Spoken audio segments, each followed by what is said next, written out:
So I'm going to bring up.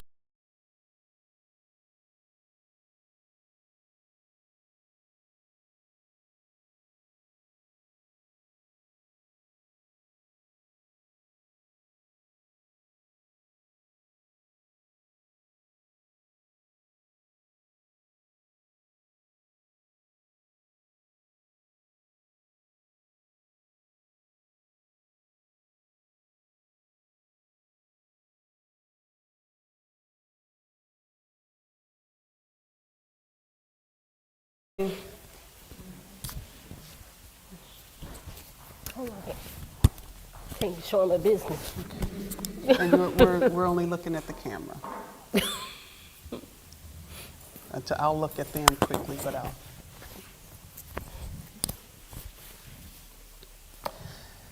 Good evening and welcome to a special broadcast for WBQ on WBQP TV. We are live at the Kukua Institute, and this is a special program called Revisiting Pensacola's Black History. It's a continuation of a radio program started with the vision of Miss Celestine Lewis, who you will see and meet later in the program. Her vision is to ensure that we never forget the history of not only Pensacola, but those who have widely contributed to the history of Pensacola, primarily and predominantly African Americans. And so as we celebrate Black History Month, we wanted to have this conversation. We'll do this in three parts. We'll talk politics and business, we'll talk the role of church in early education, and then our final segment will be revisiting integration and the impact that integration has had on the Black community, the African American community, Negroes in Pensacola. We'll do all of that. I am Robin Richard with the Kukua Institute, and I'm happy to be joined by Tiniade Broughton, who's the co-founder of the John Sunday Society. You'll meet Ms. Celestine Lewis later, and also we have three front row experts. Former City Councilwoman Jewel Canada Wynn, who was also Pensacola's Mayor Pro Tem. We're also joined by, you'll hear about it in the second segment, but the current pastor of St. Paul United Methodist Church, Reverend Carlia Jordan, and one of the longtime members of the church, Miss Carla Jones. And that church was involved, as you'll hear in the second segment, with the role of church and education with the Pensacola Normal School. So welcome. We're excited for the vision of Ms. Celestine Lewis. We're excited that Jacqueline Harris Preparatory Academy is sponsoring this program, and we're excited that we are live on WBQP TV channel 12 and 12.8. And so we hope that you enjoy the show, and we're going to get started. So welcome, Tiniade. Excited to be and have this conversation. And as I said, this is that continuing conversation that we had on the radio on WRNE 980 for the past few weeks. We have been having this conversation, except for the integration conversation. Right. So let's look at the first segment that we're going to talk about is something that you have talked about well as an archivist and a historian, is that role of politics in business, and in fact how you have to sometimes choose when people are entering politics, how you have to choose between either making money or making this political difference. Right. Well, first of all, good evening, everyone. Jambo, Alafiani, all those greetings, Kiambote, in whatever language you prefer. But good evening. Thank you for having me, Robin. So if we were to start with politics and the situation of African American personhood, well, first of all, it's a thankless job, I would say that. But it is also a part where you really have to love your community and you have to want better for your community. But counter and balanced with the fact that it doesn't always pay the best. That's fine. That's what it is. I think now we even get paid more than people in the past. But you still have to be able to focus on what you're doing and make sure that you do whatever you can to make sure your constituents needs are met. And I think that's something we see throughout history. I think we're in a convenient place to where we don't have some of the concerns people of generations had before, because they had to, and what we talked about with Polkinghorne and running for city council, the first people who ran for city council after Reconstruction, they had to sometimes compromise themselves to their work, everyday work, and sometimes they had to give it up because of their working. So I would be interested in going more into that and talking about what they had to do and how we benefit from the past and that we don't have to do that anymore. And let's go back to that early, so primarily we're going to be talking about post-Civil War and Reconstruction and coming forward in this about 90 to 100 years. We're going to pack a lot into to these next few minutes. Okay. But I want to go back because you brought up the point about one of the early people who came here, perhaps enslaved, and more than likely enslaved, Oh, definitely. and that she took agency through the political system. So this is not someone who was running for political office, but in fact, so I want you to talk about her. So in fact, she took political agency, a public service. She took the public service route to get her agency back with those early people coming here to settle in Pensacola, into Florida. Our first woman here that came with the DeLuna settlement, Guiomar, and we have her bill of sale, so we definitely know she was enslaved. As a city, we give credit to DeLuna, but we never talk about the people behind the scenes or the people who we did not know until now, and one of them was Guiomar, an enslaved woman from Nigeria who was a part of the DeLuna expedition. Because she was property, it shows how from the very beginning, Africans are a part of commerce. We're part of the condition that allowed capitalism, part of the condition that allowed us to grow as a society off the backs of these enslaved people. And very often we can look back and until today and see where that originated from the free labor of persons and how it just translated over the years. We could talk about that later, but it translated over the years to where we are today. And so what did Guiomar do in terms of getting her agency? She was on the ship, and she was actually accompanying DeLuna. And in some ways, we definitely can tell in what ways, but she did what she had to do to make sure she was able to find herself in that situation. And there's a book coming out, she's coming out, she's going to be a part of our book. So I'll let him be able to break that news, but when you get the book, you can tell more about her story. And that's the series that we did as part of the Gannett Pensacola News Journal, Writing the Past series. The past. Yeah, right. on the it'll delve into who Guiomar was and what she did and how she found her agency. Right. And so from there you see 1559, and so now we're going to fast forward 3 centuries, a lot, because we don't know of all, because a lot of the documents that early Pensacola saw were destroyed or were lost to storms, and so we don't have a lot, even though we know that they were here, we don't have a lot of evidence, physical evidence. But we do see post-Civil War, during that Reconstruction period, where African Americans were taking as we talked about, taking their agency back and really being involved in the government process. Right, so we do, after Reconstruction, we have a lot of African American participation in government. And in fact, we recently did an exhibit detailing who some of those people were. John Sunday was one, John A. Gibson was on city council. There's a school named after him as a result. There are tons of people in this community at the time, because remember, at the time this was a majority African American city. And of course, in response to that, you had people intentionally trying to shrink those numbers so you could shrink that, so you could control that population. And that's because, in large part, a lot of during the Civil War, the government fled, went to, was it Montgomery or Enterprise or Somewhere some part of Alabama. Alabama? Yeah. And so then that you had all these citizens, newly freed citizens. Of course, there was a population. Well, actually, before that, when you have the free people of color here. So the interesting thing, following Guillemar's story, even maybe 200 years, 300 years after, there was a condition where you had what became free women of color, but that happened because you had these enslaved women and the Spanish settlers and the Spanish men who would have babies with these women. And in their skill, force, sometimes it just depends on what the situation was, they negotiated the children's freedom.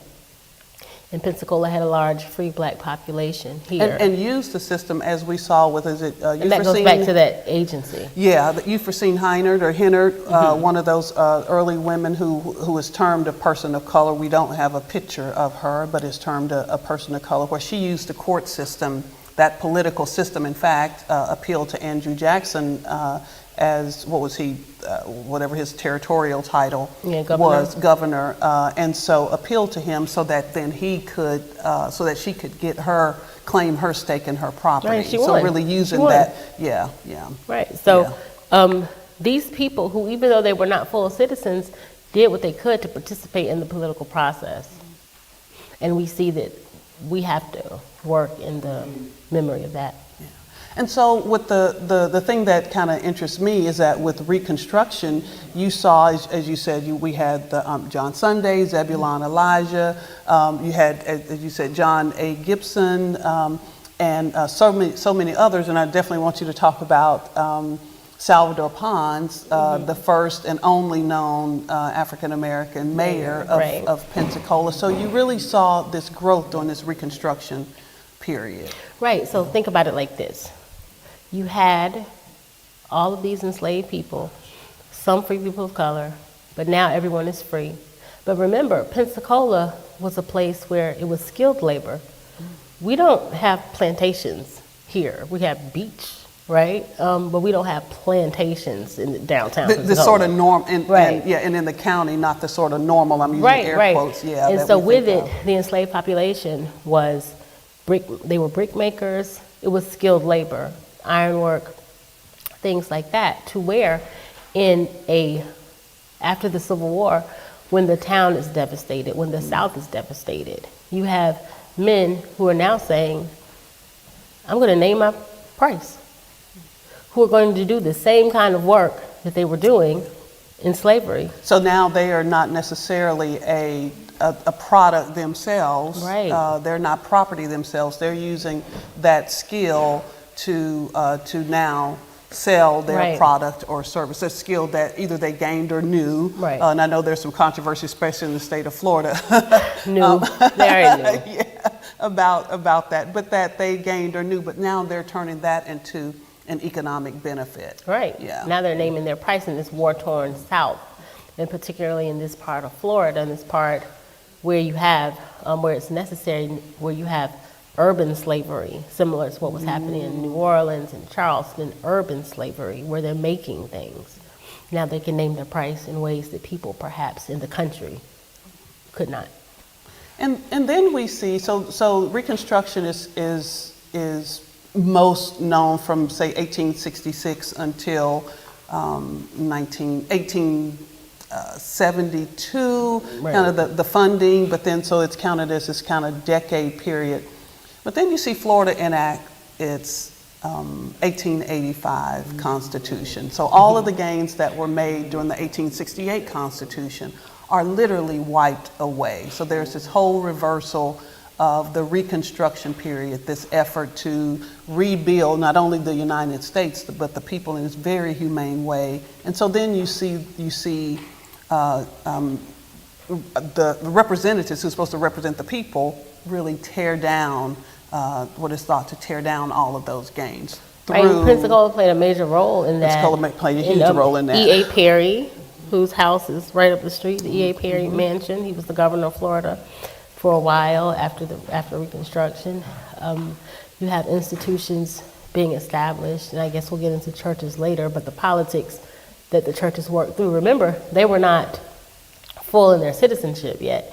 Even though you had 13th, 14th Amendment being passed, they were still experimenting with black folks being citizens. So you had it legally, you had it on paper, but then the de facto. Right, they kicked everybody out of government, right? So that showed you right there, it's totally not full citizenship. But the founding of some of our churches, the churches moving from the hush harbor to actual churches. My church, Allen Chapel, came as a result of what was formerly a secret organization, and then after the Civil War, they came out. They came out and established. And here in Pensacola, the church is still around. You have other churches too. What was the Baptist church? Help me remember. Considered the oldest historic St. John Divine. That's right. Yeah, historic John the Baptist. Historic John the Baptist. I know it's a John in there. Yeah, Historic John the Baptist. Yeah. Right. Yeah. So this is how these freedmen are able to negotiate their own freedom and what they're going to do as a community, working under the guise, not guys, but just working under churches. And they established their own schools, their own community. Another organization that played a large role in that was Freemasons. The Freemason chapters, or the Black Freemasons, the Prince Hall Freemasons, were de facto government in a lot of ways, really. So these people are not recognized by the formal government. So in a lot of ways, they were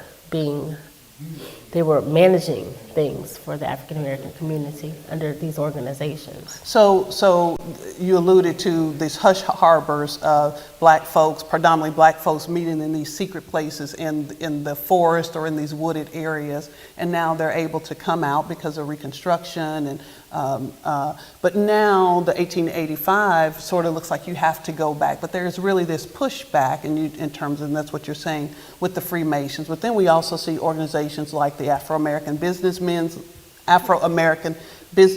League, a man that we both adore, Daniel Cunningham, and you mentioned John Sunday. We had the first, what we think was the first black bank, or one of the early black banks, until we discover another one, the People's Cooperative Building and Loan Association, that banded together, that came together and made these decisions when they weren't able to be involved in these very public banks and things like that in the political sphere. They made the decision.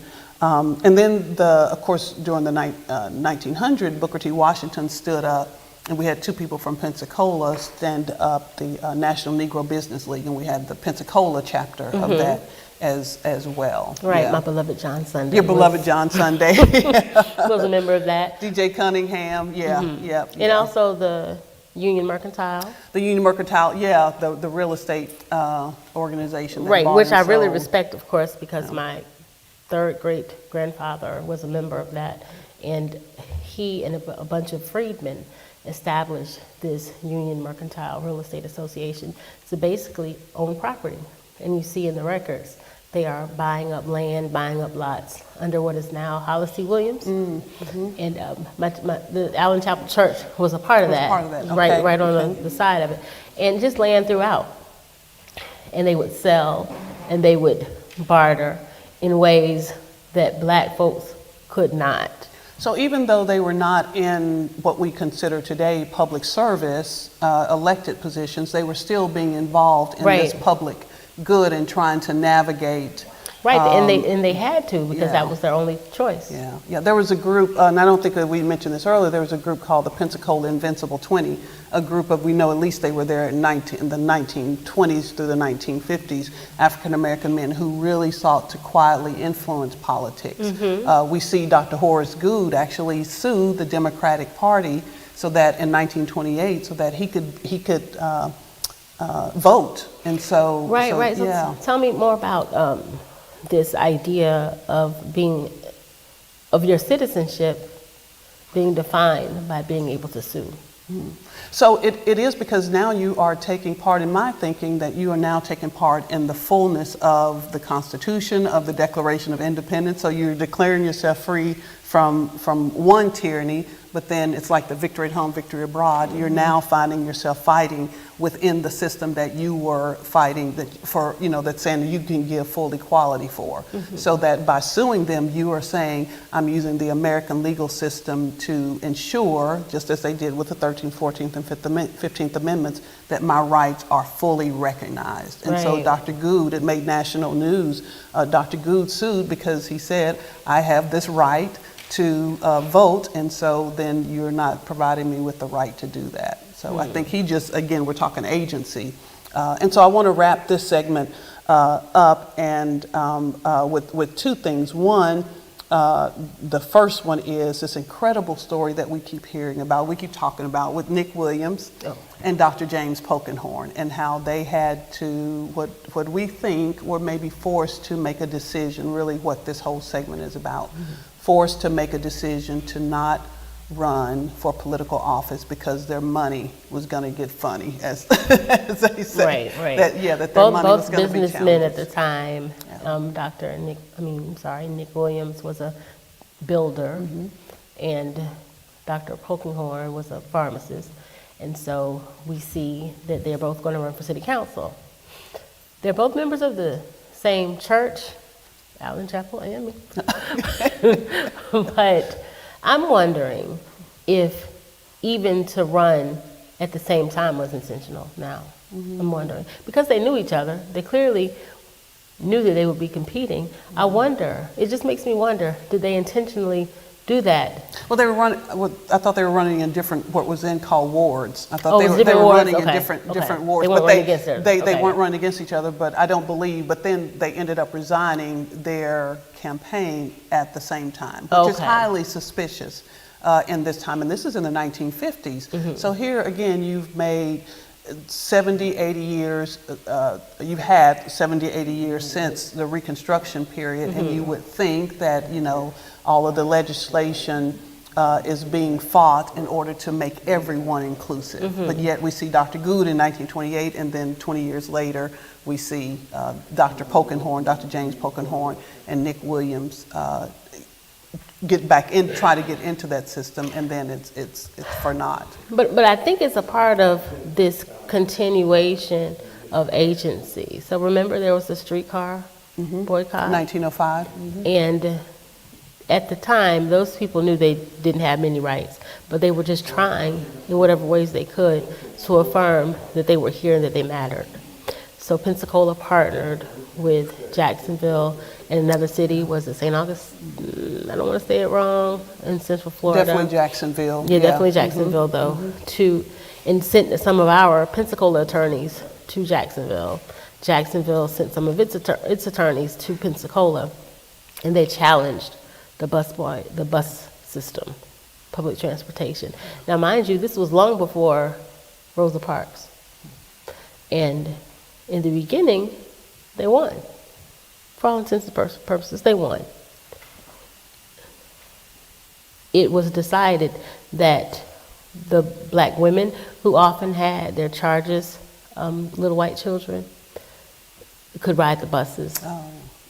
The city enacted an ordinance that allowed that. That had failed at the state level. Right. And so it failed at the state level, then the city, led by the Chamber of Commerce, said, we want to do it locally. Right, We want to have the right. segregation locally. Right, so that's how they attempted and succeeded, even though that was partially the intention of being able to sit where you want in desegregation.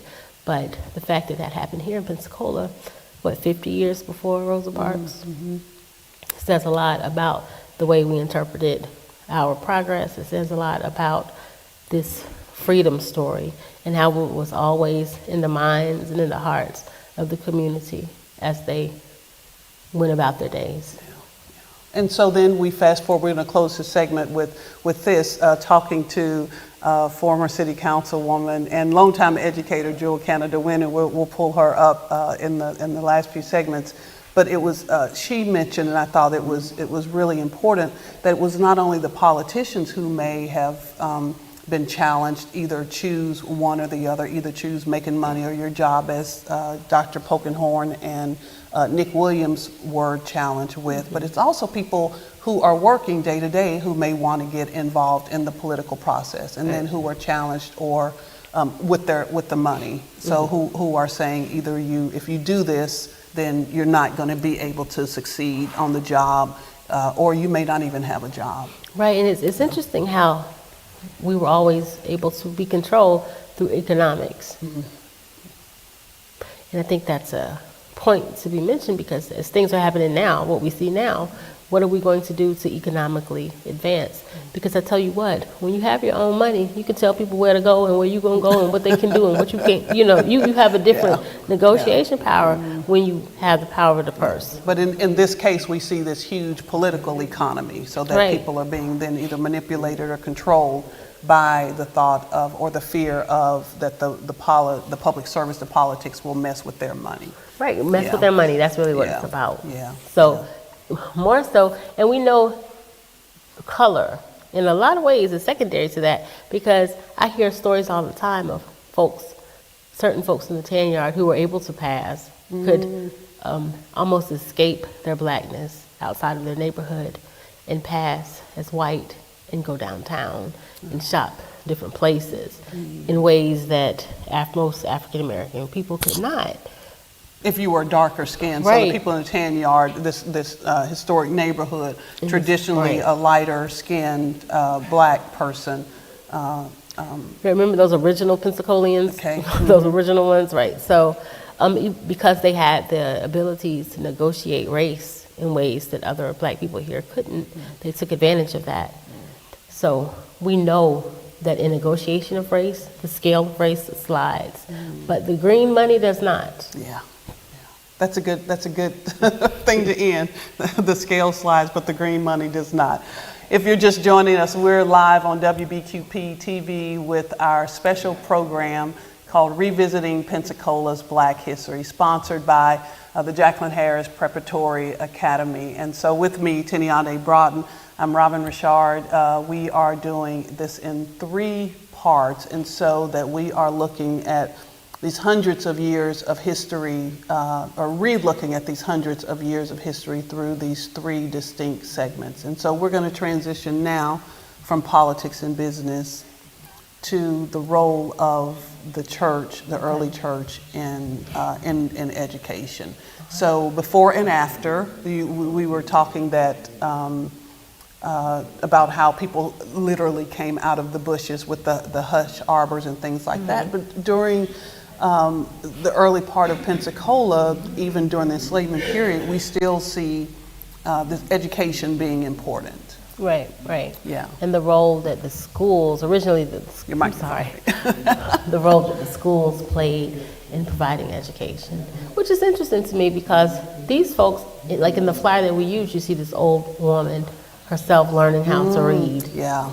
So it was 2 things that the people of that period did. One was, after slavery, find their families, then get educated, right? And informing their societies, their form of society, education was important. I know we have some educators here who might be able to talk more about that, but the role that education and religion played and still can play today.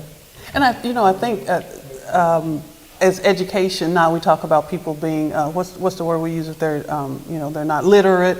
And so I think, and we're saying that, during that, there was not this idea of public education, so that education really was taken into the one-room schoolhouse, which was the church on Sunday or Wednesday night or whatever your Sabbath was, and then it was the school during the rest of those times, or the back of somebody's building, office building or something like that. But this idea of literacy, we've equated literacy with knowledge. And so which are two, ended up conflating the two. So I think that if someone is, as you said, and Leonard Pitts talks about these black men going back south, going deeper into the south to find their families, then how they had to not only navigate by the stars, this astrological way, but they had to read signs. They literally had to read signs. So how did they then learn that education? Right, but remember, the schools taught more than that. It was, you would learn how to build, like Booker T. Washington. You learn how to make the brick, then build the house with the brick. Sometimes you had the skills. The Sometimes industrial education. Right, industrial education is along with the normal education. So they did what they could to become a full person. And the first one that we see, one of the early schools, I have to be careful. To replenish the full person. They're Yeah. already fully people, Yeah. but just to feed the full person. The one of the early ones we see is St. Joseph Catholic School. Right. And Creole school. I'm still shocked. St. Joseph Creole School. So that color dividing line that you talked about, that there was still, we had this sort of racial divide going on as well. Even at the hospital, the one on 12th Avenue, it was divided black and white, but the black side was divided by Creole and black. The phone books were divided Creole and black. So you're talking about what would then become Sacred Heart in Right. 1914 or so? Yeah. Right. So it was similar to the colored people of South Africa. We always find ways to segregate ourselves. Yeah. So I just lost my train of thought there. So these early schools we see. St. Joseph School, the Catholic school, being segregated from the white Catholics, and so then, but we had this interracial segregation going on as well. What they thought at the time was the best way to educate children. I still don't get it. I don't get it either, but that's what they thought at the time. That's why we're here now. And then you see. So then you see, that's 1882. And so then you have the 1885 Constitution. And one of the other things that it does is really broadens this idea of public school, but still says you have to be segregated. Right, the Rosenwald schools. The Julius Rosenwald schools later. Yeah. And so, so you have. And the Carnegie libraries. And the Carnegie, so those are early 20th century. So in the late 19th centuries, you have again these business people who are in the churches standing up schools. And so again, I mentioned earlier, two of our front row people here represent one of those early schools, the Pensacola Normal School, which was led by Reverend G.W. Lewis, who was pastor of St. Paul United Methodist Church. So we see him standing up this school because they wanted to make sure that you had this education. And the house, we think, still stands right behind their second church on Rue Street there. So it still stands there. Yeah, but they would have these. They had school, and then they would have these celebrations, but they were really community celebrations of people graduating before they went on to either Tuskegee or a Florida A&M college or another school of higher education. Yeah. And then at the same time, we had Lily James School. So right around that same time, then you see Lily James School. Why was the Lily James School stood up? I think it was important because she knew that public schools would not educate her. You remember she had 17 children over time. They all didn't make it. They all didn't survive. But there was always a baby who needed to be taught. And she established a school to make sure that her children would be educated. Now, in time, the oldest children taught the youngest children, and all of them attended college. Wow. And they all became very successful. The one that we know is, of course, Daniel James. I wouldn't even say Chappie because I think Chappie got his nickname from his older brother. Okay. So he's the second Chappie. But what people know now in general, Daniel Chappie James, yeah. Right, so she knew the importance of education, and she knew what to do when the government would not appropriately educate your children. And so she opened the doors to all who could. It cost a nickel, right? And she opened the doors to anyone who wanted to come. I think we can learn from that, especially now. So in memory The of her. idea of, so she wasn't, to be clear, she wasn't a church school. It wasn't a church affiliated school. Right. But very well known are her commandments, and especially that 11th commandment. So she had Thou the shalt list of not the quit. 10, yeah, she had a list of the 10 commandments, the Christian 10 commandments predominantly listed, and I understand that you may even had to recite them as a child. Right, and also the Black National Anthem, Lift Every Voice and Sing. That's in the museum as a song they had to learn. But remember, her son, who became a principal in Jacksonville, which is where Rosamond Johnson and his brother both live in Jacksonville. So it would make sense that they learned it, brought it back to their mother, and she taught it to the children. And they were, so she used these Christian principles to guide the education Definitely. in her schools. Yeah, Definitely. Yeah. And I want to go back because we're talking about, and I know we're working on a project together where this may come to fruition, where we may actually see a replication. I'm hoping a replication of the school, but the Escambia High School, which still shocks a lot of people every time. The first one, the first one in 1899, where you had people from the community say, because of this landscaper, this gardener, who wanted to, his daughter wanted to go to, he was a widower, and his daughter wanted to go to a higher school, a higher grades. You have a religious affiliation, a sort of secular school, not a public school per se. It may be a secular school or a parochial school today, but we have one in Jacqueline Harris Preparatory School, so it's not a religious school, but as you hear Michelle Celestine Lewis always say, enter to worship and depart to serve. So they take these religious principles and use them to teach the children, whosoever come. But you talked about some other ones that are here as well today. Oh, I'm sorry, I'm kidding. necessarily. Deliverance Tabernacle. Right. Yeah. Okay. Right. Just yes, all those schools, SL Jones, church ran schools, right? Yeah, that are tied into religious schools. So again, if you're just joining us, we are live at the Kukua Institute with this amazing project sponsored by Jacqueline Harris Preparatory Academy, Teniade Broughton, and I'm Robin Richard, and we're live on WBQP 12 and 12.18 and on all your social media dial. So welcome. We're so excited to have you. And with the live studio audience, we won't have them yell out, but trust me, they're live. They're live. So we're so excited. Our last segment that we're going to talk about is revisiting integration. And I appreciate I appreciate when we were talking last week, you Rating schools. She wrote to a Florida newspaper how she gave this metaphor of the white mare, and she did a metaphor of the white mare and asked essentially if the only difference with schools was the presence of white, was it needed? And what could they do on their own? And what would they lose and what would they gain? And this is Zorla Hurston, right? So we now who studies people. I mean, she's an anthropologist, so she studies, people and behaviors. Right. And I think I got the story from players, and we honor them, and they deserve honoring.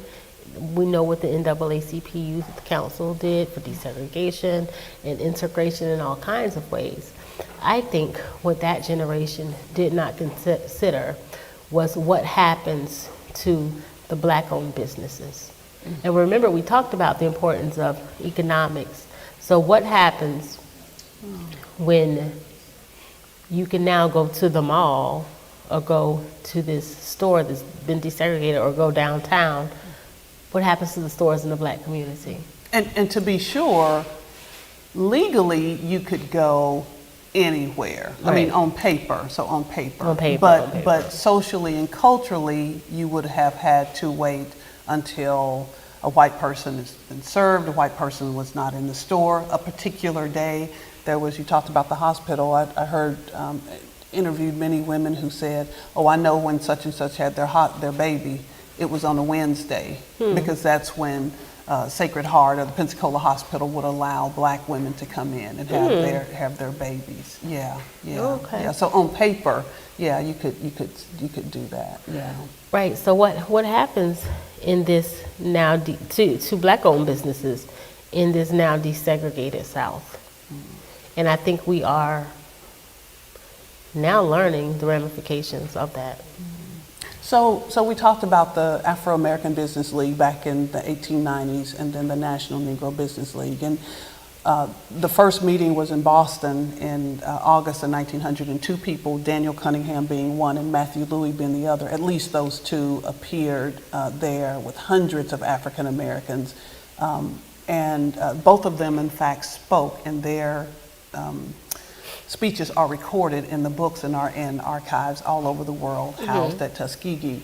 But Daniel Cunningham said something really interesting. He said that essentially we have this thing, at least we used to say in the country, that you think the white man's ice is colder. Right, I heard that before. Yeah. And so he essentially says that same thing. He says that I don't want you to shop here because my ice is essentially, I'm rephrasing, my ice is the same as a white man's ice. I want you to shop here because I give you good business and I give you quality regardless of your color. So that he's really appealing to the every man and the every woman to shop because he's providing a good service. Right, and that's important.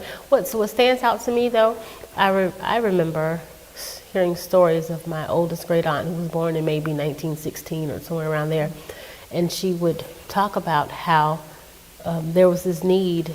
She questioned why her nieces and nephews wanted to go shop downtown and why they wanted to leave the community, because they had everything that they needed in Belmont de Villiers. And that's where they lived.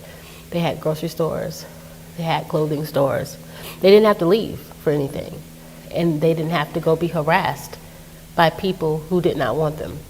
Even though they were paying the same price, the money was green, and they were getting hopefully the same product or service for their money. Right, and the saying was, what are you doing that for? You're supposed to, why are you going to eat there? You're supposed to eat before you leave home. So if I think about what that really means, to eat before you leave home. What do you need to do to eat before you leave home? First of all, you need the grocery stores. Yeah. You need things, you need to know how to set a table at home. You need your community to gather, so you eat before you leave home. And I think our problem or our difficulties now is that we're not eating before we leave home. Meaning you're not, the charity begins at home and then spread abroad. So even with the eating in the same restaurant that could provide you with the same service. It seems like it's a sort of metaphor too, though. And of course this was mother wit that she was giving. But, and they would just laugh it off, chuckle, and, go downtown. But there's power in those words. Eat before you leave home. Nobody's going to disrespect you if you eat before you leave home. And I think because of the political climate of today, we're going to see more of that, and we're going to need that wisdom, that mother wit, to know to eat before you leave home. And this wasn't the first, so we talked about we've covered a lot. And we talked about the streetcar segregation. So then, and I think about then in 1905, but how that must have been stood up in 1955 with Rosa Parks and the Montgomery bus boycott, when you're not you're not providing your dollars to this public transportation, but then in fact you're providing it to African American transportation companies. Right, remember to do the same thing, to do the same service. Remember in that boycott, they had the funeral homes were using cars to take people where they needed to go. Bimbo was one. I can definitely say Bimbo was one. I can't say for sure the other ones were, but I would guess that they were. But they were driving people to where they needed to go, so that they could get around while the bus boycott could continue. So let me. It's not a funny story, but it did make me chuckle during the time that he was telling me. The late Dan Bimbo, who was the nephew or the grandchild, well, one of the descendants of the original owner, Bimbo. And so he said that when that happened with the boycotts, that the bankers came to his uncle and said, we loaned you money to transport dead people, not live people. And so it was this veiled threat of back to that economic, this sort of economic threat that you are, you're fighting for your rights and the rights of everybody, and yet here is this threat to your bottom line, to your dollar. And he said these were the bankers that came to them and said, didn't say stop, didn't say watch out, but just say this is what we did, and so we can call that loan at any time. So this opportunity where you're fighting. So here, Bimbo had been in business since 1937, Joe Morris since 1910, and so many other funeral homes. So here's his business, and yet you're being threatened because you're fighting for inclusion. Yeah. That goes back to what you originally said about Nick Williams and Polkinghorne, about their business or running for office. So what happens when these groups of people can use their power? Because all it is now is power. Yeah. It's a negotiation of power. So in what ways does one group's power or one person's power challenge another, and what happens after that dance? So we've got just a few minutes left, and we hadn't even talked about the Brown versus Board. We hadn't talked about the local case to the Augustus case. Okay, well, you talk about her. Yeah. Okay. So I mean, because especially when we talk about integration, then it's not our modern period of integration that we're talking about. Is the 1950s and 60s, and probably some here in the audience can even talk about how they helped to integrate schools. But I do then wonder if there is what I hear in talking to the elders in the community for whatever piece of writing, that when I inevitably say, what do you think happened to Belmont de Villers? Inevitably 9 out of 10 will say integration. Yeah. And so that not only do you shop where you live, because public transportation was very different then, and cars weren't as plentiful as they are now, so you shopped conveniently in your neighborhood, but you also went to school in your neighborhood as well. And so when this opportunity to go to another school, when 80 years later, after when Johnny Gibson was a school. When Johnny Gibson was a school, yeah. And so this opportunity to go to the school that's in your neighborhood, then you're literally stopped at the door to say, no, you can't do that. But then you have this opportunity to do that, and so then your resources also go out of the neighborhood. So inevitably, some of those elders say, when I say, what do you think happened to the early Belmont de Villers? They say integration happened. And so then you stopped going to the dentist right there in school. You stopped going to the dentist right there in your neighborhood, the doctor right there in your neighborhood. You can go to any dentist, any doctor. And I also think it was social neglect from the government, or I'm sorry, governmental neglect and crime. And we see that. You're not servicing those areas anymore. Right. You're not making sure they have street lights. Yeah. You're not making sure their sidewalks are being kept up to date. And it's neglected over years because these people are neglected. The opportunities decrease. Those folks, besides the constant history of us always losing people, having to flee north for whatever reason, economic or otherwise, we see the community being left behind. As we progress, the community is being left behind. We see those of us who have means, now that they can, just like the people who can shop at those other stores, we see people, the doctors, the lawyers, no longer live in those neighborhoods. And it's interesting now because we call So then you see the taxes, as you were talking about the services, you're seeing the taxes go to other neighborhoods, ad valorem taxes, or even sales taxes if you're having a business there. Right, Go to right. other neighborhoods. And think about it. What happens when the money leaves? And we see that now when they're talking about closing schools. The money left. Yeah. The taxes left. And now the kids who are just here are usually people who, might survive off government assistance or enter into a sort of lower middle class, and they don't have the tax dollars to maintain the school. As a result, the numbers drop and the school closes. We have to save ourselves. So I do want to ask, where do we go from here? But it's just that the money, I always say, don't bust a student, bust the money. So that, why do you have to, if that student is moved to a different school, money is still being provided in that school. And so if you have this, you have the whole school, then I'll let the educators, because I don't know much how that all works. So now, years from now, I'll tell you what happened when it becomes history. We can research it. Right. But right now, because we're still in it, I just have to listen to what everybody says. And I do think it's, as we close this segment down, I do think it's a case for revisiting integration. And perhaps a better title is examining integration. So how do you then look at it? And in 25 years, what will our children or those who are researching or archiving this history say about what we did today? And if that was truly then a benefit for our That's children, up to what us. the impact will That's be. up to us. Yeah. Will they look back and say, and then will they wonder, just like we wonder, what were those people thinking?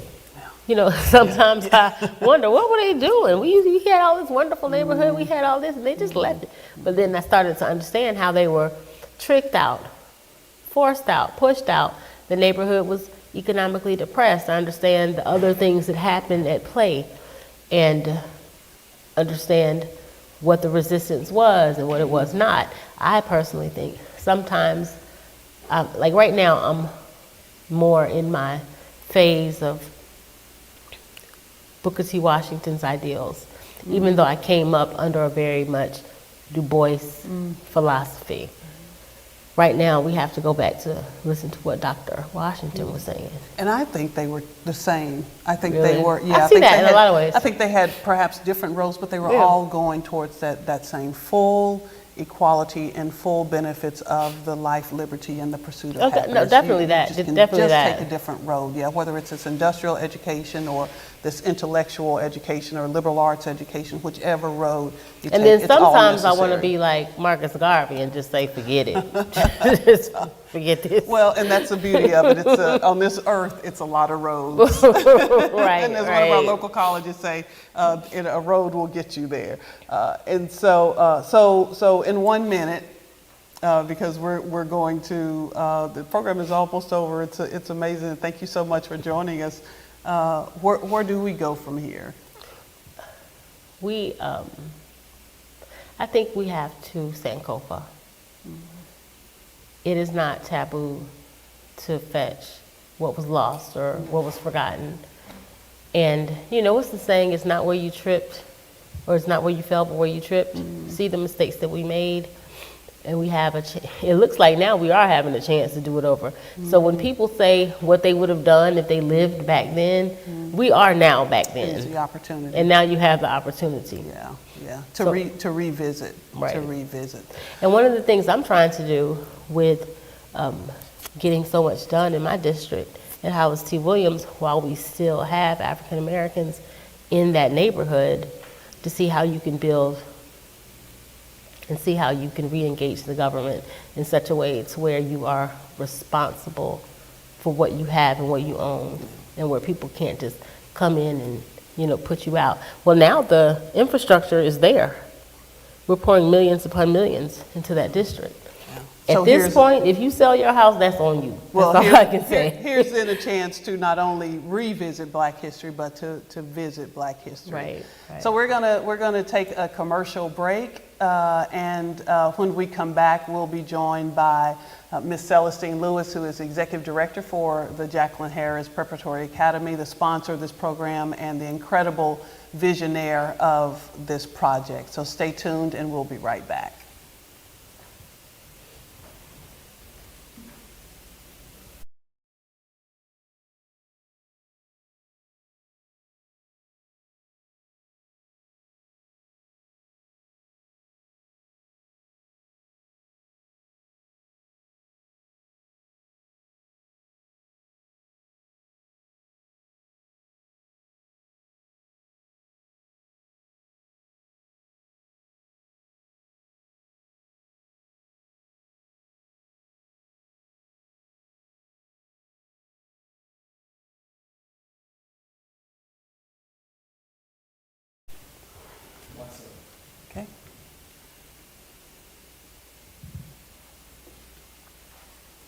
We're back live on WBQP TV 12 and 12.8. Thank you so much for joining us for this special show of revisiting Pensacola's Black history. And I'm so excited to be joined with Ms. Celestine Lewis, Executive Director of the Jacqueline Harris Preparatory Academy, with the vision to have this project. And thank you so much for including Teniade Broughton and me in it.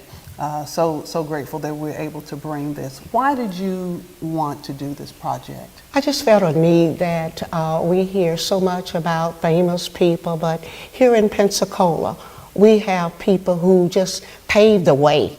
And I wanted to learn more about these individuals. And have just been so fascinated with Nick Williams and Dr. Polkinghorne, and even Dr. Good was he was my dentist when I was a kid. Can you believe this? So we're revisiting history that you lived. That I lived. Wow. And Mrs. Good, his wife, was my home economics teacher. Wow. So I am reliving. And a lot of those names that you have mentioned, I lived those individuals when I was a kid. I hear my mother and talk about them and going to the doctor. Dr. Aaron, I remember that up on North Hill. Yeah. So I just wanted to know more. And indeed, I have been blessed with your wealth of knowledge, you and Teniade. I just love what we have done. Yeah. And I think we have been really enriched by the knowledge that you all have shared. Well, thank you. And we're not done yet. We'll have an after the show. We'll continue. But again, Ms. Celestine Lewis, thank you so much for your vision for this project. Again, on behalf of Teniade Broughton and myself, I'm so excited that we were able to be a part of it, to bring it. And it doesn't end here. We'll be live on WRNE 980 AM and 93.7 FM to have the last of this conversation. This has been a month-long project on this coming Thursday, February 27th at 7:30 a.m. Yawn, wow. And thank you, Robin. Let me just say this. We're going to be there. Robin, let me say this. I think our media, WBQP and WRNE. And listeners, it is very important that we keep these two organizations in business. I mean that, because they are serving our community so well. And we are able to get our word out in the community. So may forever WBQP lives and WRNE. Thank you so much. Well, thank you. And thank y'all so much for joining us. We thank our studio audience. We thank our front row experts who will not leave, because we're going to do after the show. I don't know how we're going to do this. I'll talk to Vernon and Troy, and we'll figure out how to do this. But thank everybody so much for being a part of this project. We could not do it without you. And history, as she said, is so important, and we're all living history. We're able to talk about it because someone told us stories about it. And so during Black History Month and all year, we encourage you to share the stories of your history, your personal history, your business history, your family history, your community history, not only with those in your circle, but with everybody. Your story is important, and so that's why this is important. So again, on behalf of Teniade Broughton, Robin Richard, Ms. Celestine Lewis, thank you to WBQP TV for carrying this show live. And so we will end this segment, and then we can transition, and we'll ask some audience questions, because I want to come to City Council Jewel Canada Wynn with a ton of questions. With a ton of questions. So do we need to say good night, Troy, to everybody? Do we need to say good night? Good night. Good night. Good night. Thank you for listening and watching.